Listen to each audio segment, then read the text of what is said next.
I am Priscilla Regina Daloga. Now, into our Kickstarter this morning, we're going to be looking at the 2023 El Nino on the cards. You do have the dangerous boost to climate change and the impact of the global warming on the El Nino. Now, the backbone of it being that climate change is causing the weather around the world to become more extreme, and as a result, severe weather conditions are predicted for later this year as the global climate shifts towards the El Nino event.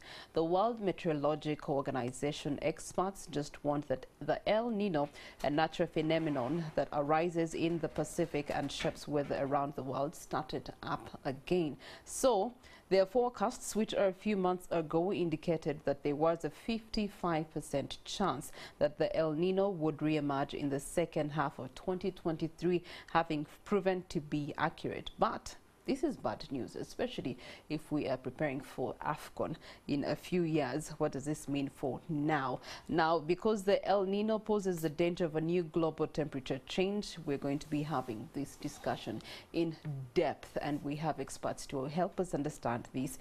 We are joined by Mr. George William Omony, who is the manager at the forecasting services of the Uganda National Meteorological Authority, and he's joining us on Zoom. Good morning to you, Mr. Omony.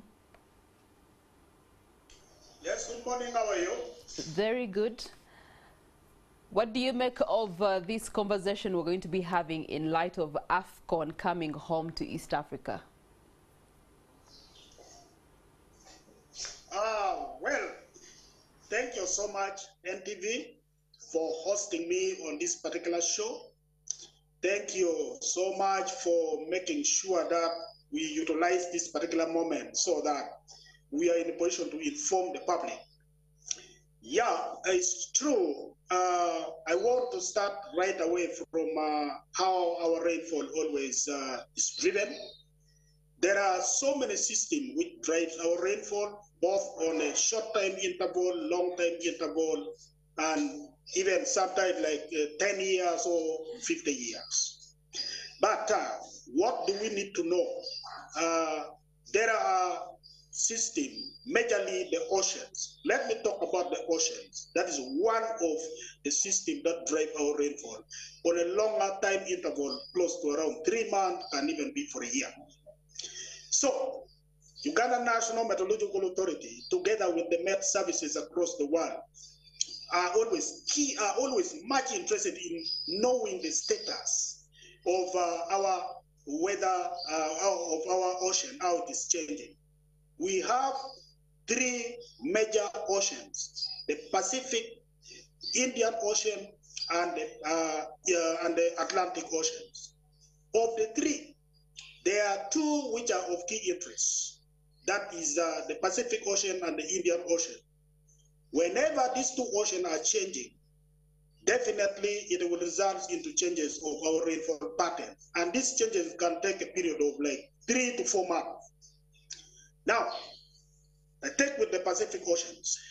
How does it change? The changes over the Pacific Oceans normally come by the warming or the cooling of the water bodies. There is an average temperature of the oceans, but sometimes you find it is cooling below that particular temperature, and sometimes it is warming below that particular temperature. Whenever it is cooling below that particular temperature over the Pacific Oceans, it results into what is called La Nina. Whenever it is warming above the normal temperature, it results in what is called El Nino. So El Nino and La Nina has a global impact, and the impact varies from one country to another. You find like during El Nino, you find some part of the country is having a lot of rainfall, other part of the country is having completely suppressed rainfall, which is associated with too much drought. While during La Nina, it is associated with less rainfall in some part of the country and too much rainfall in other part of the country. Now I come back to this particular year. The year 2023 is a year of El Nino, meaning the water bodies over the Pacific Ocean is warming more than the normal temperature. That warming is associated with an El Nino phenomena. This El Nino phenomena, what does it associate with over Uganda? Over Uganda, it is associated with too much rainfall, whereby some part of the country will be having a lot of flood. It is not only over Uganda, but I can say the whole of the East African region. Now, if you go back, we look at other parts of the country, like you go to South Africa, even in Ethiopia, during El Nino year, they are going under severe drought. So there you can now see, you go to Australia, it is also associated with severe drought. So that is how we can now relate the two. Now, what do we have in place right now? Uganda National Meteorological Authority has already issued the early warning on El Nino. This El Nino is monitored globally, and it is distributed globally to all the Met services. As I talk right now, on the 1st of September, we released the forecast for September, October, November, December over the country, and we indicated clearly the El Nino signal is already at its peak. It has already gained momentum. This ocean normally starts warming by around May. It continues. As it continues, we keep on monitoring it, because sometimes it can even collapse the warming, then it starts neutralizing. But the moment it starts warming from, it goes up to around August, definitely by all means the impact will be visible by September, October, November. So we have been monitoring the warming of the ocean right from May, and reaching August, we found the warming was continuing. As I talk right now, the warming is still continuing. Now, what impact does El Nino associate with over Uganda? Number one, heavy precipitation, more than the normal rainfall that we always receive. Number two, flooding is very common during El Nino. Number three, there are some other related disasters like lightning strike, like landslide is always characterizing those kind of El Nino phenomena. Now, I talk of the Pacific and also the Indian Ocean. The two oceans are very important for us. Okay, now, Mr. Omony, before we go into the importance of the two oceans, we do have other experts that have joined us in the studios to talk about these dangers of this climate change and the phenomena that we're talking about this morning. We do have Mr. Anthony Wolimbwa, who is the National Coordinator with the Climate Action Network Uganda, joining us also give us his 2 cents on this matter. And we are also joined by Mr. Geoffrey Kamese, who's the Executive Director with the Biovision Africa, also a coordinator with the Climate Action Network East Africa, to give us his 2 cents on this debate. So let me start with Mr. Wolimbwa here. With what he has submitted so far, Mr. Omony, what do you translate it for us here in Uganda? How directly affected are we?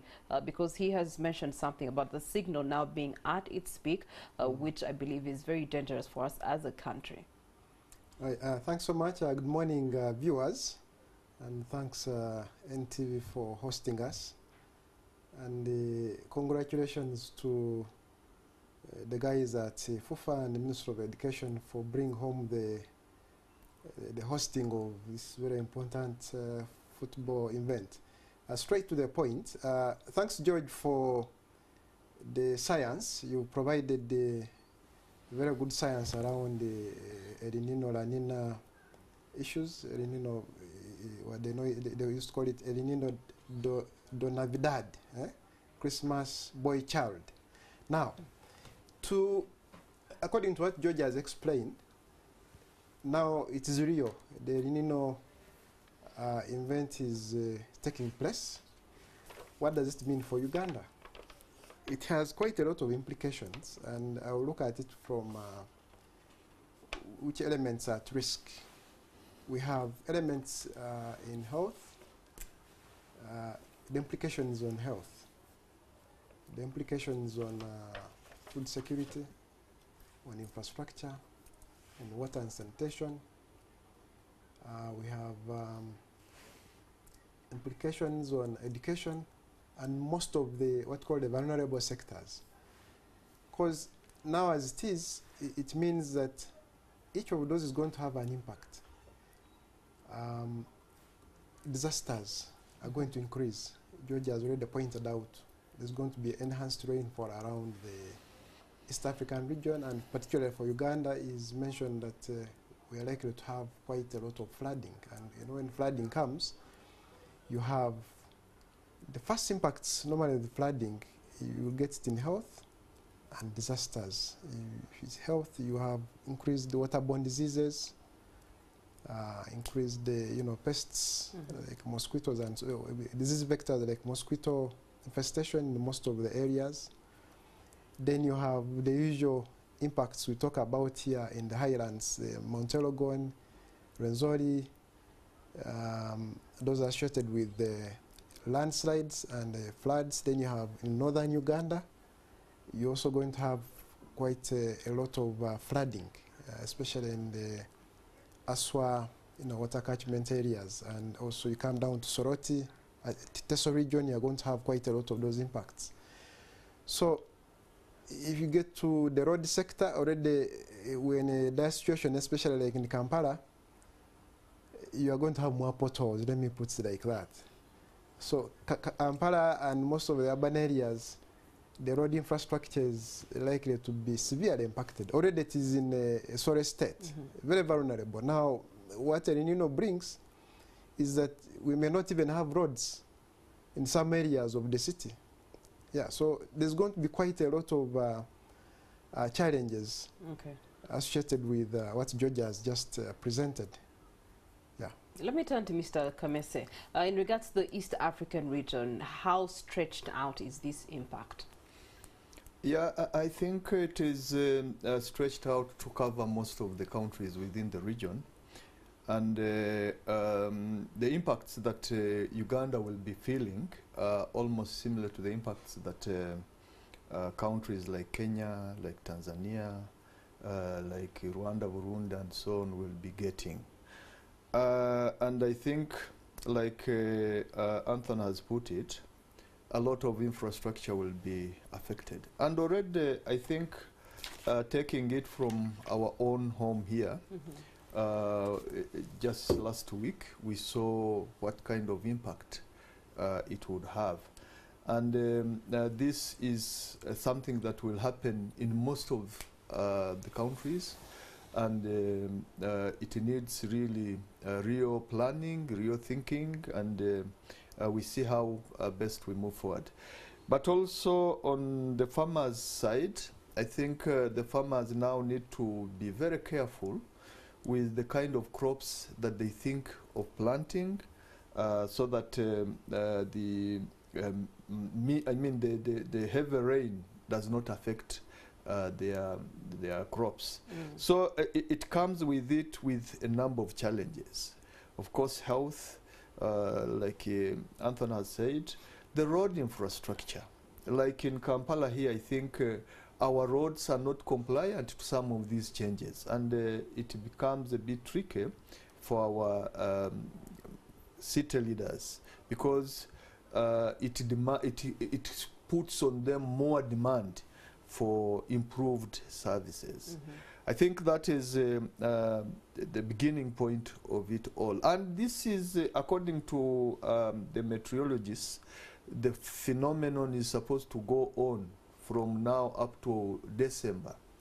It's unusual because December is usually a dry month, but this time around, they are going, our countries are going to face heavy rains up to December. Okay. Yeah. All right. Turning back to you, Mr. Omony, with what has been shared with the colleagues here in studio, you were still talking to us about the impact and as well as the importance of the oceans.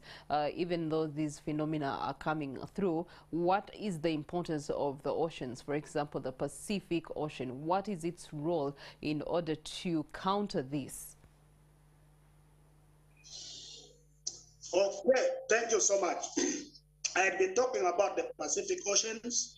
I said we also have another very important ocean, that is the Indian Oceans, because the warming over the Pacific Oceans more than the normal temperature results into an El Nino, while the cooling of the water bodies below the normal temperature results into a La Nina. So the 2023 is an El Nino year. These two, El Nino and La Nina, they always circulate, they move one. In fact, their current is always 2 to 7 years. The moment El Nino occur, like this year, 2023, Scientists, according to their research, they investigated that in 2 to 7 years, another El Nino is expected to come back. That is according to their cycle. So if you look at what we are having right now, it is due to the warming of the Pacific Ocean, which is an El Nino. But I would like to tell you also that it is not only the Pacific Ocean that is going to drive our rainfall as we talk right now. I take you one of the ocean, that is the Indian Ocean. Indian Ocean is more important to our rainfall variability than the Pacific Ocean. All of them are associated with the warming and the cooling. That is how they behave and how they will be driving our rainfall. And for the Indian Ocean, there is what we call the Indian Ocean Positive Dipole Index. The moment the coastal side of the East African region, the water bodies over that area is becoming warmer, while on the other side of the Australia is becoming colder than the normal, that one will result into what is called the Indian Ocean Dipole Index. What do we have it right now? Currently, we are having also positive Indian Ocean dipole, meaning the coastal part of East Africa is becoming warmer, the water bodies, more than the normal temperature, while the other side of Australia is becoming colder than the normal temperature. So look at the two oceans, the Pacific and the Indian Ocean, they are like in phase, meaning their effect is pumping a lot of water vapor, which is supposed to be circulating over our area. So we will find the impact of Indian Ocean, they are now moving together with the impact of the Pacific Ocean. And in this, it will result into the much more rainfall we are always expected to get. And we need to know that this Indian Ocean, the moment it is on, even if the Pacific Ocean is not positive or there is no El Nino, definitely we will get the much rainfall that we might not expect to get it. I give an example of the year that Indian Ocean was positive, but Pacific was just normal. That was the year 2019. All of you, if you observe very well, if you recall, the year 2019, Indian Ocean was positive and it was the strongest. If you recall very well, the rainfall over the country went up to January of 2020. That is how it always happened. Then I bring you a case where Indian Ocean was very strongly positive and also Pacific El Nino was also the strongest. That was in 1997. 1997, the two oceans were at their peak. And the impact of rainfall, some of you who could have been there by 1997, you would realize that there was widespread flooding and heavy rainfall across most part of the country. So this year, again, the two oceans are together. Pacific, positive.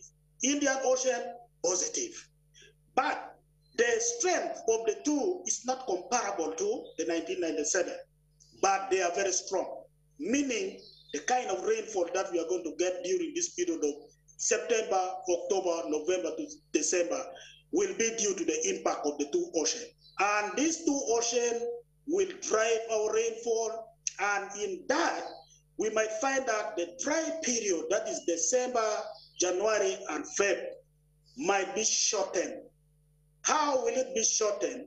It will be shortened in just a way that the December, whereby some part of the country are expected to go drier, we will be in a position to see some rain continuing during that period of time. In addition to that, even the January of next year, in our forecast, we indicated very clearly that there is high expectation for spill of this rain to go up to January in some part of the country. So it means people should prepare to receive this particular rain. And to me, this rain, whenever El Nino is on and Indian Ocean is positive, of course, there is a lot of negative impact. But there are also a lot of positive impact because there will be abundant water. We can make good use of this water to do so many activities. Now, if we look at how rain is going to spill, the dry season for December, January, and February is going to be shortened. It means people should now plan very well the kind of crops that they're going to plant. And in that, we also projected very clearly that the peak of the rain is expected to be in October and November, meaning this particular month, that is, we are in September, we are finishing September by the end of this week. Then next week, we are getting into October. That is when the projected rainfall is expected to get to the peak, going to November. You see, one of the impact of the Pacific Ocean, that is the El Nino, when it is evolving. I told you that it started evolved by around May. It has two serious impacts of our rainfall during June, July, and August. If you recall very well, this year, June, July, and August, there was really serious dry spell, particularly in areas which were supposed to be receiving rain, like the northern and eastern Uganda. Number two, whenever El Nino is on, it is always associated with the late onset of our September, October, November rainfall. You can realize very well, area like Central, in Kampala, even in the Western, by August, they are supposed to be starting getting some of the rainfall. But this year, you have observed that the rain did not come by August. Mr. And Omony, rain started coming by around.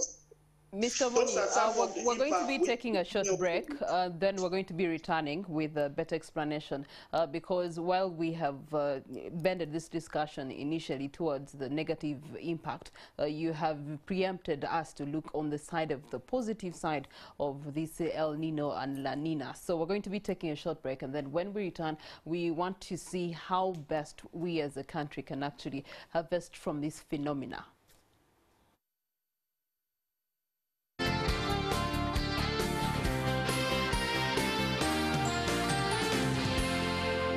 You're watching Morning at NTV. It's our Kickstarter conversation continuing on into the 8 o'clock hour here in Morning at NTV. I am Priscilla Regina Naloga. Now, in case you've just joined us, we're looking at the 2023 El Nino now on the cards, the danger boost to climate change, and of course the impact of global warming on the El Nino and the La Nina. We've just had an extensive explanation from the meteorological side with Mr. Omony explaining to us the impacts of what is going on, course of the Indian Ocean as well as the Pacific Ocean, both being positive right now, and those charges now going to be giving us an impact. Obviously, we had looked at the negative impacts on infrastructure development, on health as far as we're concerned, on agriculture, on food security, and all the vulnerable sectors. But as we step into this 8 o'clock hour, I would like to turn to my guests in studio with me. I do have Mr. Geoffrey Kamese, who's the Executive Director of the Biovision Africa, as well as the coordinator with the Climate Action Network East Africa, and we also do have Mr. Anthony Wolimbwa, who's the national coordinator with the Climate Action Network here in Uganda. And we want to turn to them and find out what are the positives out of this, because it can't all be bad at the end of the rainy season. Mr. Omony was giving us his side of these things, and I was thinking this is a great opportunity for agro businesses, for people to start planting. However, of course, there's sensitivities to them. But let me start with Mr. Kamese. What positives must we also look out and tap into as opportunities? Yeah, I think one of the positive element out of all this is that we have water. And if you have water, then your production levels also, in terms of our culture activities, it also improves. I think our people, our communities need now to plan themselves, to plan their activities so that they can tap into the abundant water that this comes with. They have to identify the kind of crops that do well or are suitable for this kind of environment that we are going into. And to me, if our farmers can, of course, if we have the capacity, I think even harvesting this water so that the coming drought does not devastate our agricultural activities would be very important. But also, I think we need to question how prepared our institutions in terms of meeting some of the challenges that we have talked about. Before we go into preparedness, Mr. Wolimbwa, for you, what are the positives? What are the hidden opportunities that we can tap into as Uganda? Yeah, thanks so much. Of course, like other speakers have indicated, whenever you see some of these occurrences, whether it is drought or floods, but for this case, I think flooding is an opportunity if you know how to tap into it. One of the opportunities is in if you are growing, if you're in tree planting, for example, and I'm assuming you are not doing it in the wetlands, this is a great opportunity for you to plant trees, because you're going to have extended rainfall up to around January as per the prediction. The other opportunity is in energy sector, because the energy sector is extremely vulnerable. But for the case where we need more water to run the hydropower systems, this provides a great opportunity for the government of Uganda and the people involved, the private sector involved in energy production. I'll give you an example, like in West Nile. Well, I think there's a company called Wenireko there. They produce power and supply to West Nile. But during the flood, the dry seasons, you almost have no power in Arua. So this time, that's an opportunity for them. In Karamoja area, where they're harvesting water harvesting in the dams, that's a good opportunity. Then you have people who are growing pastures, animal pastures, because pastures may not be as vulnerable like other crops like beans. So I'm also assuming that we have the necessary technology to, grow, harvest, and keep the pastures. So we're going to have quite the opportunities with the farmers. Then you might have high yields for people who are doing like coffee in Mount Elgon area, because the Arabica coffee needs, like between this period up to December, you need to have quite a bit of rainfall to have very healthy coffee berries. But of course, the other challenge of it is drying. But let's deal with the yield first. You're likely to have high yields. Then at national level, it provides us an opportunity to strengthen our planning, because in all these events, this is a time when now you should look at how good your planning is. So the team at National Planning Authority and Ministry of Water and so on, this is a good opportunity to enhance your planning, to strengthen the models which they have built around. So to climate proof now all our development areas.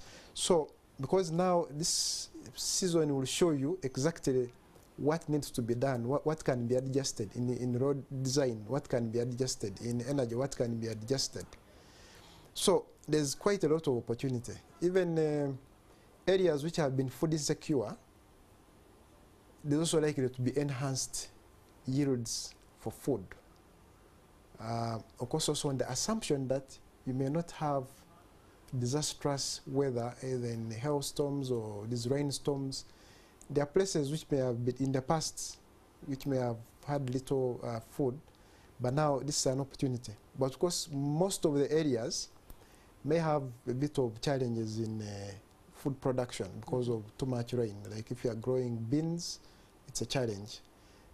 People grow bananas. If the hailstorm comes, it's a challenge. But if it passes and well, you have quite a lot of food. There are quite a number of opportunities that we can't finish elaborating here. Okay, so let's touch base with the opportunity of planning that you have mentioned. And Mr. Kamese, I know that you are very keen to see us as a country and as a region planning and readily for whatever comes. There's the Ministry of Disaster Preparedness, but from the looks of it, they have to wait for the disaster to actually happen so that they can then respond. And COVID-19 gave us the picture that we should never wait for the disaster to come, then we respond. We can actually plan for these disasters to either avert them or to work around them, which begs the question, what's the preparedness of countries, since you're on the East African side of things? What's the preparedness of the region to actually handle what is coming, because it can't be redirected? Yeah, I think planning is still a big challenge, and because planning goes with preparedness, if you have limited planning, I think your preparedness is also very weak. When you look at our region, I think the capacity to respond to some of the disasters is inadequate. When you talk about floods, for example, responding to disasters that are associated with flooding is a big challenge. In terms of reaching out to these communities when disasters strike, it is still becoming a problem. Because, for example, we use road systems to respond to disasters, and the road systems are breaking down, and then response becomes a bit challenging. We also have diseases striking. Of course, some of the hospitals get flooded, and moving the sick from one place to another becomes a challenge. And I think our planners have not looked into real planning for such a kind of disaster, so that they are able to respond to them as and when they happen. So I think we still have a big challenge with, for example, the roads construction now, like we are supposed to be going into construction of roads in the city. With this kind of challenge of flooding, challenge of heavy rainfalls, such a kind of activities become kind of hampered.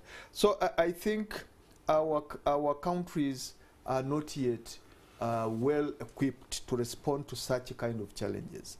But there is still room that these kind of challenges give us that kind of capacity to begin planning in the right kind of direction. But we also need to ask ourselves, when we talk about floodings, for example, in the cities like Kampala, why does it flood in Kampala? Why doesn't it flood in Luweero? Yeah, it rains heavily in Kampala, yes, when we have a lot of infrastructure, where it should be raining in the villages so exactly, that their crops can grow. It's not raining, it's so dry. those are all challenges that our planners, in fact, I think one of the biggest campaigns that we should have started earlier is how to prepare our communities to utilize the water, yes, but also to harvest it, so that in times of stress, in times of water stress, they have something to fall back on. But we have not reached that kind of level. To also extend this information to them, because even if you say that they need to plant and utilize the rains coming, they're going to be heavier rains, which will cause erosion and then will wash away what you have planted and disrupt the agricultural sector altogether. Turning to you, Mr. Omony, the trusted scientist in this conversation, the El Nino is also expected to actually worsen the global warming. The global temperatures may exceed 1.5 degrees Celsius on multiple occasions, and this is just between this year and next year. So we want to find out from you what risks and challenges are actually attached to this for Uganda directly.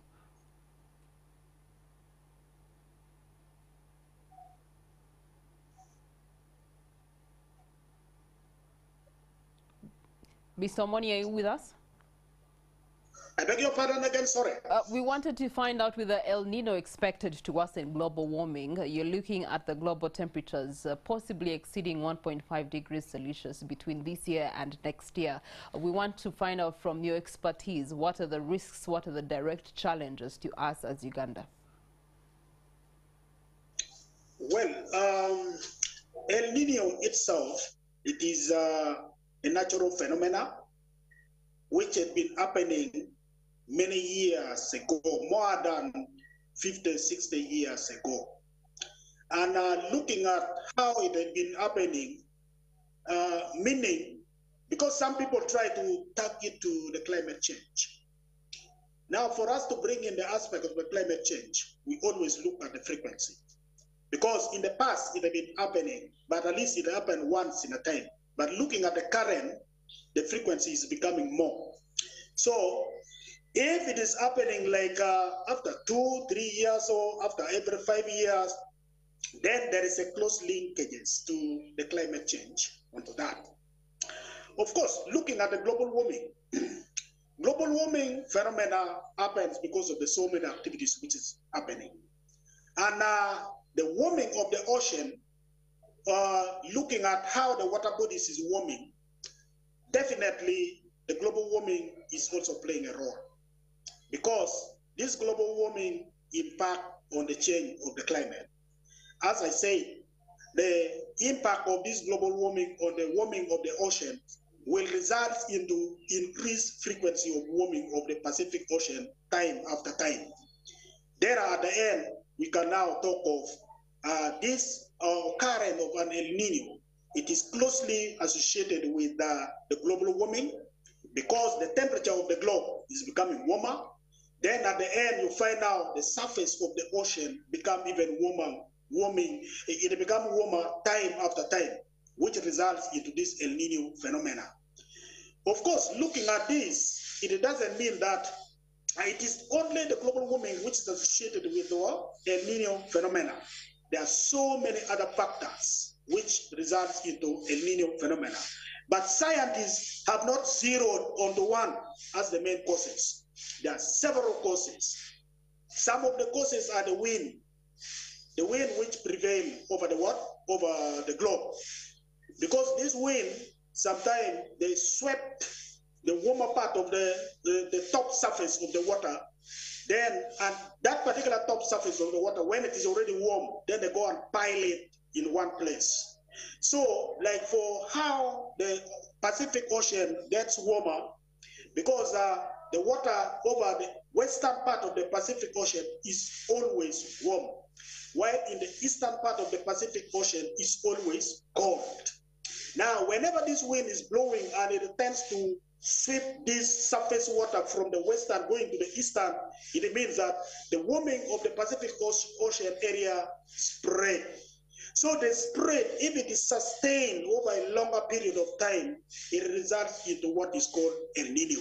So that is also one of the factors which can result into El Nino phenomena, in addition to the increased temperature of the globe due to the global warming. So all those are brought into association, but scientists have not zeroed into one as the major cause of an El Nino phenomena.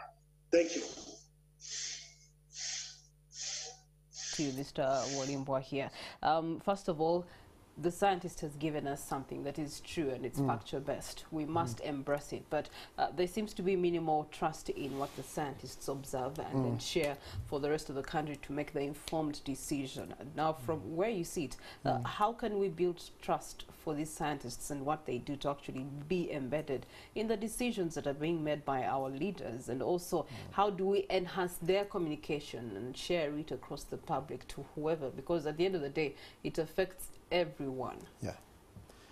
Yes. Of course, building the public trust and confidence in what George and the other scientists put forward has been a very big challenge. It has been a challenge because in the past, George knows we are relying more on the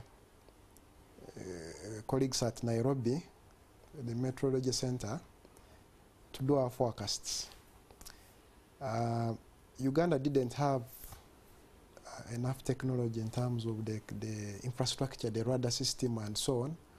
And also by that time, the computing power, the technology wasn't very much available. So downscaling this information, because what George does, he will pick the regional forecast and then he has to downscale it to Uganda. Then also they have to downscale it to my village, my district. Now in the past that was not happening very well because you had the limitations in technology. But as I speak now, the technology has improved significantly. What George didn't tell you is that the forecast, I think the accuracy is more than 80% correct now.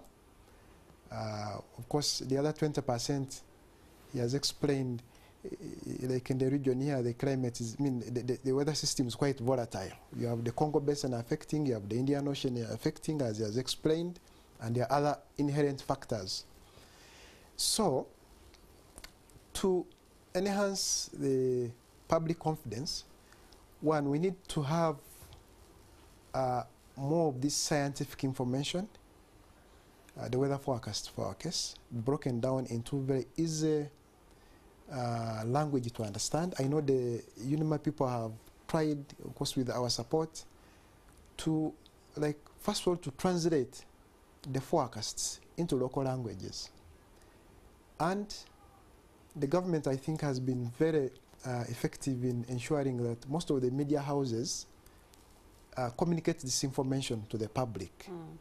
The challenge has been the public not really taking this information seriously. But I told you in the past, the technology wasn't very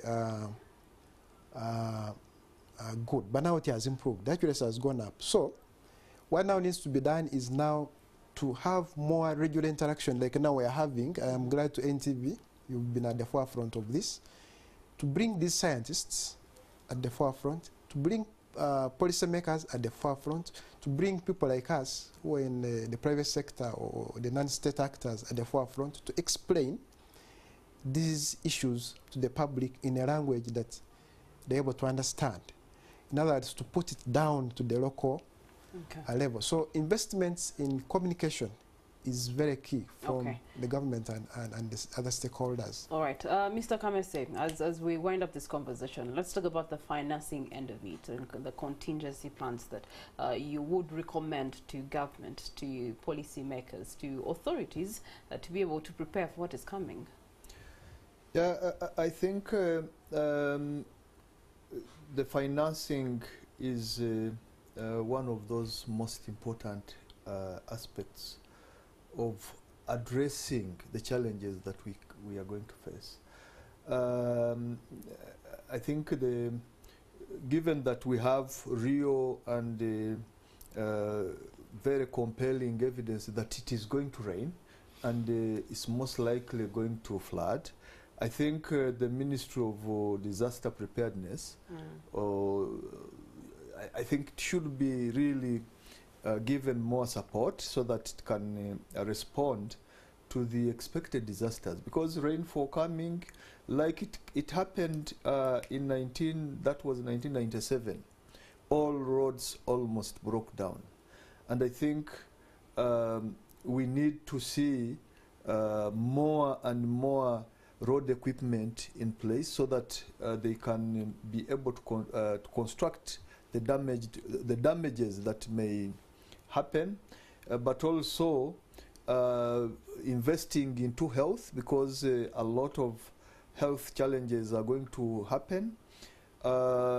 Investing into communities harvesting the water so that they can be able to utilize it after the El Nino has gone. It's really a big call that government should really put aside. In fact, even UNMA, the UNMA should be supported, because the 80% needs to be improved to about 90%, so that we don't predict and we end up not getting real results. So UNMA should be supported so that it acquires appropriate technology to inform our farmers, to inform our planners that this is going to happen, and indeed it happens. So I think we need really to do a lot in investing in terms of technology, in terms of response mechanisms to the disasters. All right, and we want to get closing remarks from Mr. Omony. We want to find out from you, what then should we do? What steps in your advisory capacity should be taken by the government and the public in order to prepare for what is coming? Okay, thank you so much. Thank you for getting me back. I love my colleagues in the studio. I think you have already given most of the advisories, which is really perfect. because for us as Uganda National Meteorological Authority, we work with all sectors of the economy because weather affects all sectors of the economy. The advisories you have given are very important. I want to add on to some of those ones. Before I add, I would like to tell the public that whenever El Nino is on and it has come to a full scale like it is right now, and also the Indian Ocean is on and it has already gained momentum as it is right now, the forecast is always not less than 85%. So I would like to assure the public that what we have forecasted, it is going to hit more than 85%. As I talk also right now, some part of the country are now feeling the impact of El Nino. There are so many cases of lightning strike. There are so many cases of hailstorm across the country. There are so many cases of flooding. There are so many cases of waterlogging. It is already happening. It is happening right now. So people should get to know during heavy rainfall which area is prone to flooding, which area is prone to landslide. So right now the rain is coming, precautions should be taken to those ones. Number two, my colleagues, I would like also to add on to the advisories you have given, education sector. Education sector is not spared. If you recall, right now we are going into the national exam. The national exam will start with the primary living examination board. Then we go to the UCE, then the USCE. You know very well, every year, like during this period of the year, whenever rain is too much, delivery of the examination papers is always affected by the rain because it washes off some of the bridge. Then sometimes rivers, which is connecting one place to the school, it is always cut off completely. That resulted into late delivery of the examination papers. So the school should take precaution because as we talk right now, the rain is projected to intensify starting next month, going to November, meaning it will coincide with the period when PME will be getting into place. Okay, all right. Number three, post-harvest handling. You know, farmers, some of them already planted their crops and it is about to be harvested by the month of November. So there is going to be a serious problem with the post-harvest handling because by that time, people are expecting now to be having some dry spell. They are expecting to have some good sunshine so that they can dry their crops. All right. Well, thank you so much, Mr. Omony, especially in the point of post-harvest handling, which was also mentioned here with Mr. Wolimbwa. He did mention that, yes, the yields are going to be many, especially for those that are growing the coffee. However, the post-harvest handling will be the challenge, something that we have to be prepared for, especially in the agriculture sector. And I also like what Mr. Omony has said, for the education sector, this side of the year is very, very important, and they need to pay extra attention to it and make sure that they inject as much money in it to enable our finalists, the P7 candidates, senior 4s and senior 6, to smoothly, without any interference, actually be able to sit for their final examinations. We don't want to have a repetition of really what happened during the COVID times. Well, that marks the end of this conversation. Thank you so much, gentlemen, for your inputs, and we trust that all stakeholders collectively can be able to use this data, interpret it for the benefit and the use of making the informed decisions for the country, Uganda, and the East African region.